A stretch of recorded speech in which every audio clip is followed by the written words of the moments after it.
E aí, pessoal? Preparados para mais um mergulho profundo? Sim, ansiosa para essa conversa. Hoje a gente vai falar sobre um tema, digamos, um pouco delicado, a morte. Mas calma, não precisa ficar com medo. A gente não vai falar de fantasmas nem nada disso. A ideia é mergulhar nas reflexões da Drafa, Ana Cláudia Quintana Arantes e seu audiobook. A morte é um dia que vale a pena viver. Que título intrigante, né? É.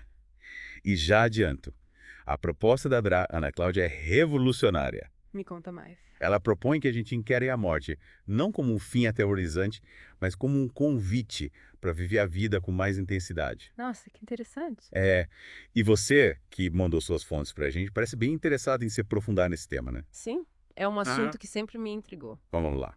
A Drava. Ana Cláudia abre o livro falando sobre o medo da morte. O que você acha disso? É natural sentir medo. Ah, com certeza. O medo da morte é uma reação bem humana, né? Afinal, estamos falando do desconhecido. Verdade. E a Ana Cláudia sabe bem o que é isso. Ela conta que no começo da faculdade de medicina, o contato com o sofrimento dos pacientes terminais era tão intenso que ela chegou a abandonar o curso. Caramba, sério? Chegou a largar a faculdade por causa disso? Ela ficou muito abalada com a fragilidade da vida, com a dor, com a inevitabilidade da morte. Mas e aí, como ela superou esse medo? Sabe o que é mais incrível? Ok. Ao invés de fugir, ela resolveu encarar o medo de frente. Voltou para a faculdade, se especializou em cuidados paliativos e se dedicou a cuidar de pacientes em fase terminal, buscando proporcionar a eles uma morte mais digna e tranquila. Olha só que virada. Então, em vez de deixar o medo paralisar, ela usou essa experiência para encontrar seu propósito. Exatamente. É. E essa jornada de lidar com a finitude, tanto a nossa quanto a dos pacientes, exige muita força e autoconhecimento. Sim, com certeza. Inclusive, Ana Cláudia relata ter passado por um burnout bem intenso durante sua carreira. Nossa, imagina. Cuidar de quem está no fim da vida, lidar com a dor e o sofrimento diariamente deve ser extremamente desgastante. É muito desafiador. E foi aí que ela percebeu a importância do autocuidado. É, cuidar de si mesmo é fundamental, né? Sim, Ana Cláudia enfatiza que, para cuidar do outro com compaixão genuína, a gente precisa, antes de tudo, cuidar de si mesmo, buscar nosso próprio bem-estar físico e emocional. É como diz o ditado, você não pode servir água em um copo vazio. Perfeito. E essa ideia se conecta com a mensagem central do livro, que é a morte como uma ponte para a vida. Uma ponte, como assim? A Adra. Ana Cláudia não vê a morte como um fim aterrorizante, mas como um impulso para a gente viver com mais significado, sabe? Entendi.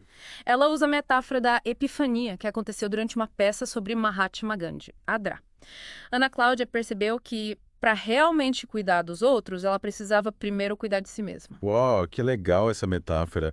A gente só consegue se doar de verdade quando está bem consigo mesmo. E quando a gente se depara com a finitude, a gente começa a questionar o que realmente importa, né? É exatamente isso. E essa busca por significado nos leva a outra parte interessante do livro, a descrição do processo de morrer. Me fala mais sobre isso. Ana Cláudia usa a medicina oriental como base e fala da dissolução dos 4 elementos: terra, água, fogo e ar. Dissolução dos 4 elementos. Como assim? Me explica melhor essa parte. Imagina que cada elemento representa uma dimensão do nosso ser. A terra é o nosso corpo físico, a água são os fluidos, o fogo a energia vital e o ar a nossa respiração, a conexão com o mundo exterior. Entendi. No processo de morrer, segundo Ana Cláudia, esses elementos se dissolvem gradualmente. Interessante. E como isso acontece na prática? Por exemplo, na fase da dissolução da terra, o corpo começa a dar sinais de fragilidade. A pele perde elasticidade, os músculos enfraquecem. É como se a matéria começasse a se desfazer, sabe? Entendi. E a água? Na dissolução da água, a pessoa tende a ficar mais desidratada. As mucosas ficam mais secas, a urina diminui. É como se a água que compõe nosso corpo começasse a evaporar. E a medicina tradicional, muitas vezes, tenta combater esses sinais com soro e hidratação, tentando manter o corpo funcionando a todo custo. Mas se a gente pensar na ideia da dissolução como um processo natural, será que intervir a qualquer custo faz sentido? É justamente essa a reflexão que a Ana Cláudia propõe. Às vezes, tentar reverter esse processo natural pode gerar mais sofrimento do que alívio. E aí chegamos à dissolução do fogo, que representa a energia vital. É nessa fase que acontece visita da saúde. Visita da saúde. Que nome curioso. O que significa isso? É um momento em que a pessoa, mesmo próxima da morte, experimenta um último surto de energia. É como se as células, antes de se apagarem, dessem um último suspiro de vida. Que momento bonito e paradoxal, né? Mostrar tanta força diante da iminência da morte. E essa força também se manifesta na busca por paz interior, na dimensão espiritual da morte. Muitas vezes as pessoas sentem necessidade de perdoar, pedir perdão, se reconciliar, encontrar um sentido para a vida. E como, Ana Cláudia aborda essa questão da verdade, Porque muitas vezes existe um receio de falar abertamente sobre a morte com o paciente, né? Sim. Como se isso pudesse acelerar o processo. Existe esse tabu, né? Mas, Adra, Ana Cláudia acredita que a verdade, quando dita com respeito e compaixão, liberta o paciente da angústia e da incerteza, Faz sentido. permitindo que ele se prepare para a morte de forma consciente e faça as pazes com a vida. É a verdade, mesmo que difícil, abre espaço para a aceitação, o diálogo, a resolução de pendências. E quando a morte se aproxima, é natural pensarmos nos arrependimentos, nas escolhas que fizemos ao longo da vida. Sim, Adra. Ana Cláudia cita a obra da enfermeira Bronnie Ware, que descreve os 5 maiores arrependimentos das pessoas antes de morrer. Quais são eles? O primeiro é não ter priorizado as próprias escolhas, ter vivido para agradar aos outros. Muita gente deixa de lado seus sonhos e desejos para atender as expectativas da família, dos amigos, da sociedade. É como se a pessoa tivesse vivido a vida de outra pessoa, né? E no fim fica a sensação de que não foi autêntica. Que triste. Quais os outros arrependimentos? O segundo é ter trabalhado demais. As pessoas se dedicam tanto ao trabalho que acabam sacrificando momentos importantes com a família, amigos e consigo mesmas. No fim da vida, se arrependem de não ter vivido mais, de não ter aproveitado o tempo com quem amam. É aquele ditado. É. Ninguém, no leito de morte, se arrepende de não ter trabalhado mais, né? É importante ter equilíbrio, encontrar um propósito no trabalho, mas sem se tornar escravo dele. Exatamente. O terceiro arrependimento é não ter tido a coragem de expressar os próprios sentimentos. Guardar mágoas, ressentimentos, frustrações, por medo de conflitos ou rejeição, leva ao isolamento e impede a pessoa de viver o amor e a vida plenamente. Usar máscaras para se proteger da dor acaba impedindo a gente de ter conexões verdadeiras, né? E qual o quarto arrependimento? O quarto é não ter mantido contato com os amigos. A correria do dia a dia, as responsabilidades, as mudanças de vida acabam afastando as pessoas dos amigos. No fim bate a saudade, a falta daqueles que nos conhecem de verdade, que nos acompanharam em momentos importantes. É importante cultivar as amizades, reservar tempo para estar com quem amamos, nutrir esses laços que nos sustentam e nos alegram. E qual o último arrependimento?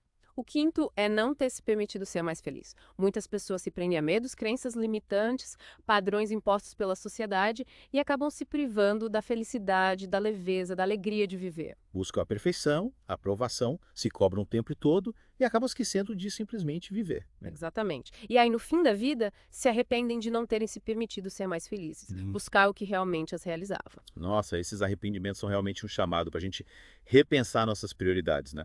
Buscar viver de forma mais autêntica, mais plena, mais feliz. E Adra. Ana Cláudia oferece ferramentas para isso, como o testamento vital, que garante autonomia ao paciente nos cuidados do fim da vida. O que você acha disso?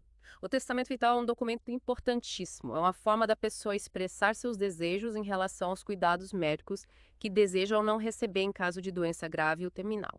Ter o controle sobre o próprio destino, né? Fazer escolhas conscientes sobre como quer viver e morrer. Me fala mais sobre esse modelo de testamento vital que a Ana Cláudia utiliza. Ele é bem completo. Inclui as diretivas antecipadas, a escolha de procuradores de vida, que são pessoas que vão representar a vontade do paciente, caso ele não possa mais se manifestar, e detalhes sobre como a pessoa deseja ser cuidada em seus últimos dias. Então a pessoa pode definir, por exemplo, se quer ser reanimada em caso de parada cardíaca, se quer receber tratamentos invasivos, se prefere morrer em casa ou no hospital, entre outras coisas. Isso mesmo. É uma forma de garantir que seus desejos sejam respeitados, evitar sofrimentos desnecessários e promover uma morte mais digna e humana. Que iniciativa incrível. E essa preocupação com a dignidade da pessoa em seus últimos momentos de vida é uma marca da Ana Cláudia, né? Ela defende a morte natural, sem intervenções médicas que prolonguem o sofrimento. Exatamente. A ideia é respeitar o tempo natural da morte, acolher a pessoa com amor e compaixão, proporcionando conforto e alívio, mas sem tentar controlar ou interromper o fluxo da vida. Isso inclui também a forma como lidamos com o luto, com a dor da perda. Como a Dora. A Ana Cláudia aborda a questão do luto. Ela nos convida a ver o luto com intensidade, a permitir-se sentir a dor, a tristeza, a saudade, sem negar ou reprimir essas emoções. Afinal, o luto é um processo natural e necessário para elaborar a perda de alguém querido. É se entregar ao fluxo da vida, acolher as emoções, as experiências e desafios com a certeza de que tudo passa, tudo se transforma, tudo faz parte da nossa jornada evolutiva. E a Ana Cláudia nos lembra que a morte não é o fim, mas uma transformação, uma passagem para outro plano de existência. Exatamente. E o amor, a compaixão, a gratidão, a solidariedade, os laços que criamos ao longo da vida transcendem a morte física e continuam vivos em nossos corações. Que lindo isso. É uma mensagem de esperança, de consolo, de fé na vida e na força do amor que nos conecta a todos.